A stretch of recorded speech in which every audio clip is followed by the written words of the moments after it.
దేవుని పరిశుద్ధ నామములో మీకు హృదయపూర్వక వందనములు తెలియజేస్తుంటున్నాం. ఎలా ఉన్నారు? బాగున్నారు కదండి? ప్రభు మహాకృప చేత మేము బాగుండి మీ యోగక్షేమాల కొరకై నిత్యము ప్రభు సన్నిధిలో చేరి మా వంతు మీ కొరకు ప్రార్థన చేస్తుంటున్నాం. మీకు ఏదైతే ప్రార్థన అవసరత ఉందో మాకు తెలపండి. మా వంతు ప్రార్థన ఇస్తాం. అందులో నుంచి విడుదల పొందాలని ప్రేమతో మనవిస్తున్నాం. మరెంతో చక్కగా మీరు ఈ క్రిస్టియన్ వాయిస్ తెలుగును మన యూట్యూబ్లో వాక్యాలు చూస్తూ వింటూ బలపడుతూ మీరు ఫోన్ కాల్ చేస్తున్న విధానం కొరకై ఎంతగానో సంతోషిస్తూ ప్రభునందు ప్రార్థన చేస్తుంటున్నాం. అదే సమయంలో మరి మన సబ్స్క్రైబర్స్ అందరూ కూడా మరి వీడియోలు పూర్తిగా చూడటం లేదు, కొద్దివారే చూస్తున్నారు. మరి ఈ వాక్యాలు మీకు ఆత్మీయంగా ఉన్నది లేనిది కూడా మరి చెప్తే ప్రభు సన్నిధిలో ప్రోత్సాహకరంగా ఉంటుంది. ఇంకా మేము ఎలా సిద్ధపడాలో, ఎలా మీకు వాక్యాలు అందించాలో ప్రభు సన్నిధిలో కనిపెట్టి ప్రార్థనపూర్వకంగా అందిస్తాం. కాబట్టి మరి వినేవారు చాలా చక్కగా వింటున్నారు. మరి మనకు దాదాపు 863 ఫాలోవర్స్ ఉన్నారు. మరి అందులో చాలా తక్కువ మంది మరి వాక్యాలు చూస్తున్నారు. సబ్స్క్రైబర్స్ అందరూ చూడటం లేదు, కొద్దిమందే చూస్తున్నారు. మరి అందరూ చూడగలిగినట్లు మీ వంతు కూడా మా కొరకు ప్రార్థన చేయండి. మేము కూడా ప్రార్థన చేస్తూ ఉంటాం. మంచిది. నేటి దిన వాక్యమును చదువుకుందామండి. 2వ రాజుల గ్రంథము 31వ అధ్యాయం 10వ వచనంలో చూసినట్లయితే, వారు చాలా సమృద్ధిగా భోజనము చేసినను చాలా వారికి మిగులుచూ ఉన్నది అనే సంగతులు ఇక్కడ మనం చూస్తున్నాం. ఇశ్రాయేలు ప్రజలు సమృద్ధిగా చక్కటి భోజనం వారు చేస్తున్నారు. అయినప్పటికీ చాలా వారికి మిగులుతుంది కానీ తగిలే పరిస్థితి కనబడటలేదు. కారణం ఏంటంటే, వారు హిజ్కియా వారికి చెప్పుడు తోటే ఆ మాటకు వారు లోబడి, విలువిచ్చి దేవుని మాట కూడా లోబడి, అదిగో దేవుని మందిరములోనికి వారు కానుకలు తెచ్చుట మొదలు పెట్టినప్పటి నుంచి వారు సమృద్ధిగా తినను, ఇంకా చాలా మిగులుచున్నది అనే మాట అక్కడ మనం చూస్తున్నాం. వాక్యం వింటున్న నా సహోదరి సహోదరుడా, దేవుడు నీకు ఆరోగ్యాన్నిచ్చి ఆయుష్ను పొడిగించి నీ కష్టార్జితాన్ని మెరుగుపరచగా దేవునికి కూడా ఇచ్చి ఆయన ఇచ్చే మరి ఇంకా మెండైన దీవెనలు ఆశీర్వాదాలు మనం పొందుకుందాం.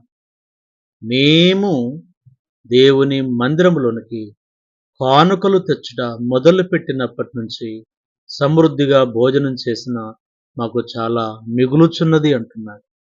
అలాగైతే వాక్యం వింటున్న నా సహోదరి సహోదరుడా, నీవు నేను మనమందరం కూడా దేవుని భాగములు దేవునికిచ్చి మెండైన దీవెనలు ఆశీర్వాదాలు మనం పొందుకుందాం. తగిన దానికన్నా తక్కువ ఇచ్చి లేమికి వచ్చేవారు కలరు, వెదజల్లి అభివృద్ధి పొందువారు కలరని సామెతలు 11:24లో మనం చూస్తున్నాం. కనుక ప్రభుకు ఎంత మనం ఇవ్వవలసిందో అంత ఇచ్చి ఆయన ఇచ్చే మెండైన దీవెనలు ఆశీర్వాదాలను మనం పొందుకుందాం. చేతులారా మనకొచ్చే ఆశీర్వాదాన్ని మనం పోగొట్టుకోకుండా మెండైన ఆశీర్వాదాలు దీవెనలు పొందుకుందాం. చాలా సమృద్ధిగా భోజనం చేద్దాం. మనకు తగిలేటట్టు అరాకొర కాకుండా మనకు మిగులునట్లు మనం ఉందాం. దేవుడి మాటలు దీవించి ఆశీర్వదించును గాక. ఇంతవరకు మరి మనము సమృద్ధిగా లేనట్లయితే ఇక నుంచి ప్రభు సమృద్ధిగా నిన్ను ఉంచబోతున్నాడు. నీవు కూడా మందిరానికి ప్రభు నీకిచ్చిన దాంట్లో నమ్మకంగా ఇచ్చి మేలు పొందాలని ప్రేమతో మనయేసుకుంటున్నాం. ప్రార్థన. జీవం కలిగిన మా తండ్రి, స్తోత్రములు చెల్లిస్తున్నామయ్యా. దేవా, మరి ఆనాడు ఇశ్రాయేలు ప్రజలు హిజ్కియా ద్వారా చెప్పబడిన మాటలు విని మీకు లోబడి వారికి మీరు ఇచ్చిన దాంట్లో నమ్మకంగా మీకు ఇచ్చి వారు సమృద్ధిగా భోజనం చేసిన వారికి చాలా మిగిలింది నైనా. అలాగైతే ఈ వాక్యమైన నీ బిడ్డలు కూడా వారికి మీరు ఇచ్చిన దాంట్లో నమ్మకంగా మీకు సమర్పణ చేసి వారు కూడా 30, 60, 100 దీవెన పొందుకోవటానికి మీ కృప చూపించమని అడుగుతున్నాను. ఎవరు కూడా అరాకొరగా జీవించాలన్నది మీ ఉద్దేశం కాదు. ఎవరు కూడా తగులాలన్నది కాదు, మిగులాలన్నదే మీ ఉద్దేశమే ఉంటుండగా తండ్రి సహాయం చూపండి. మిమ్మల్ని తలగా ఉంచుతా గాని తోకగా ఉంచనన్నారు తండ్రి. పైవాడిగా ఉంచుతా గాని కిందివానిగా ఉంచనన్నారు. కనుక నీ బిడ్డలను ఆ రీతిగా మరి ఉంచండి. వారి కష్టార్జితాన్ని దీవించండి. ఆశీర్వదించమని అడుగుతున్నాం ప్రభువా, కృపలో జ్ఞాపకం చేసుకోండి. ఇంకా మరి ఈ వాక్యం వింటున్న నీ బిడ్డలు మరి సబ్స్క్రైబ్ చేసిన వారు అందరూ మరి చూడలేకపోతున్నారు వాక్యాలు. మరి వారికి వినగలుగునట్లుగా వినసొంపుగా అర్ధ సహితంగా నీ మాటలు వారికి వినిపించడం లేదా? మరి వారికి ఉన్న బిజీ షెడ్యూల్ని బట్టి చూడలేకపోతున్నారా? దయతో క్షమించి మీ నామానికి మహిమ కలిగించుకొని సబ్స్క్రైబర్ చేసిన వారందరూ కూడా నమ్మకంగా వాక్యాలు చూడగలిగినట్లు సహాయం చూపండి. ఇంకా నీ మాటలు ఎలా మరి సిద్ధపరిచి వడబోసి నీ బిడ్డలకు ఎలా అందించాలో తగిన జ్ఞానమును శక్తిని మాకు కూడా అనుగ్రహించి మహిమ పొందమని ప్రార్థన చేస్తున్నాం ప్రభువా. ఈ వాక్యమైన నీ బిడ్డల్లో ఎవరైనా అనారోగ్య పరిస్థితిలో ఉంటే ముట్టండయ్యా, ఆరోగ్యాన్ని కలిగించి మహిమ పొందండి. వివాహాల కొరకు ఎదురు చూస్తున్న బిడ్డలున్నారు, చక్కటి ఆత్మీయ కుటుంబాలు అనుగ్రహించండి. మంచి చదువులు చదువుకొని ఉద్యోగాలు లేక బాధపడుతున్న యవ్వన బిడ్డలను జ్ఞాపకం చేసుకుని గవర్నమెంట్ అయినా ప్రైవేట్ అయినా ఒక ఉద్యోగాన్ని ఇచ్చి ఆదుకోమని అడుగుతున్నాను. సంతానం లేక బాధపడుతున్న బిడ్డలున్నారు, సంతాన ఫలం ఇచ్చి మహిమ పొందండి.